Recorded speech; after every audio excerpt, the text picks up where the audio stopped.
اعوذ باللہ من الشیطان الرجیم بسم اللہ الرحمن الرحیم۔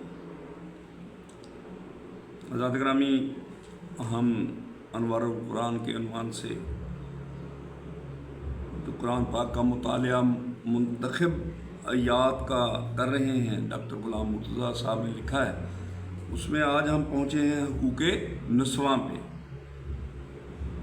اس میں کیا فرمایا گیا ہے کہ مرد اور عورت ایک دوسرے کا لباس ہیں۔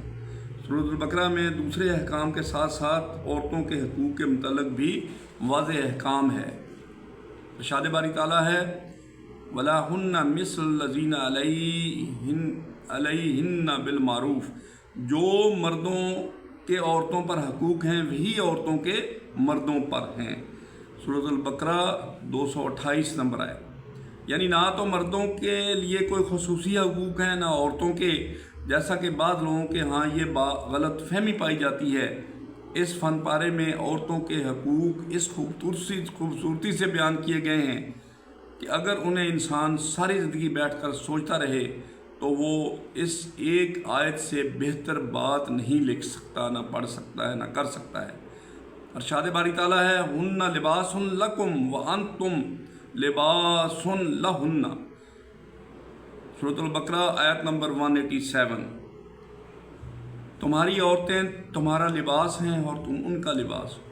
اس سے بہتر اور عمدہ مثال ممکن ہی نہیں۔ میرے خیال کے مطابق یہ آیت قرآنی معجزات میں سے ایک معجزہ ہے۔ دنیا کی کسی زبان میں کوئی ادیب یا محقق عورتوں کے حقوق بیان کرتے ہوئے اس سے اچھا جملہ شاید ہی لکھ سکے، بلکہ وہ یقیناً نہیں لکھ سکے گا۔ اس لیے کہ قرآن نے بلا وجہ تو چیلنج نہیں دیا کہ تم قرآن کے مقابلے میں ایک سطر ہی لکھ کر دکھا دو۔ قرآن پاک نے مرد و زن دونوں کو ایک دوسرے کا لباس قرار دے دیا ہے۔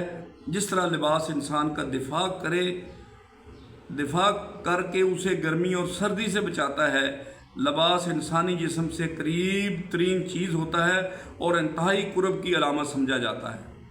لباس انسان کی عزت کی علامت بھی ہوتا ہے۔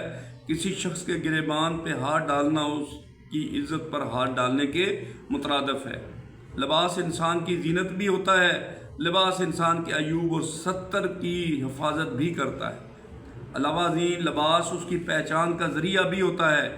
یہی تمام کام میاں بیوی بھی ایک دوسرے کے لیے سر انجام دے رہے ہوتے ہیں۔ مرد و زن مشکلات میں ایک دوسرے کا دفاع بھی کرتے ہیں، ایک دوسرے کی برائیوں اور خامیوں کی پردہ پوشی بھی کرتے ہیں، اور ایک دوسرے کی پہچان اور زینت کا باعث بھی بنتے ہیں۔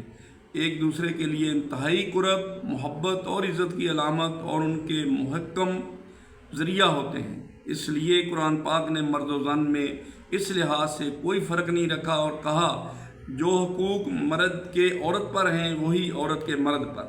ہاں، مرد کو عورت پر ایک درجہ فضیلت حاصل ہے، اور وہ اس وجہ سے کہ یہ مرد کے ذمہ ہے کہ وہ بحیثیت ولی الامر تمام زندگی کمائی کھلاتا رہے۔ دنیا فلسفہ میں طویل عرصہ یہ بحث چلتی رہی کہ عورت انسان بھی ہے کہ نہیں، اور اس بات پر دلائل کے انبار لگا دیے گئے کہ عورت انسان ہی نہیں، یہ روح سے خالی محض جسم ہے، یہ قابل خرید و فروخت ہے۔ اہل ایران عورت کو زن کہتے ہیں، یعنی مار، مزن نہیں کہتے کہ نامار، اور انگریزی سے وومن یعنی وہ فار مین، مرد کے لیے غم و مصیبت۔ فرانس میں پہلی مرتبہ 586 عیسوی میں یہ فیصلہ کیا گیا کہ عورت انسان ہے، لیکن اسے مرد کی خدمت کے لیے بنایا گیا ہے۔ اسلام اس لغو نظریے کا حامی نہیں۔ اگر عورت مرد کی خدمت کے لیے ہے تو مرد عورت کی خدمت کے لیے کیوں نہیں؟ میرے خیال میں دونوں ایک دوسرے کے لیے پیدا کیے گئے ہیں۔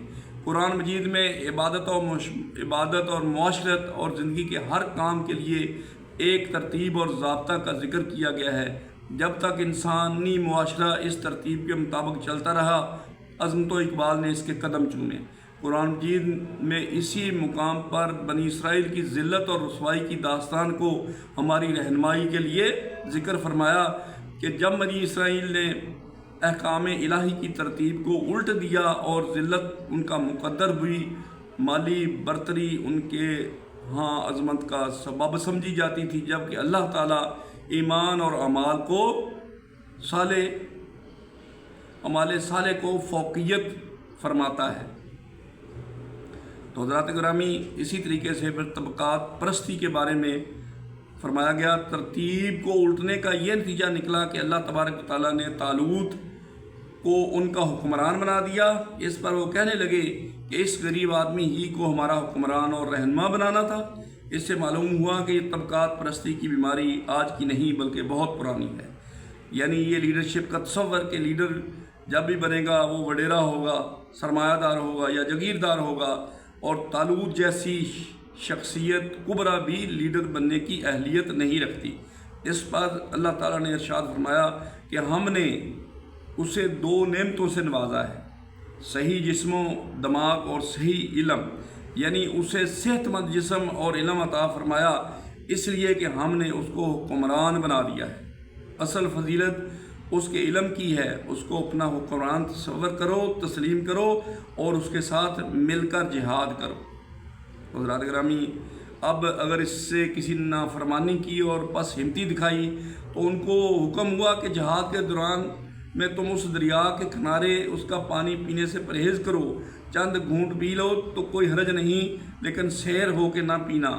بہت کم لوگ ایسے تھے جنہوں نے پانی نہیں پیا یا بہت کم پیا، اکثر نے اللہ کی نافرمانی کی، جس کے نتیجے میں دشمن یعنی جالوت سے لڑنے کی طاقت نہ رہی۔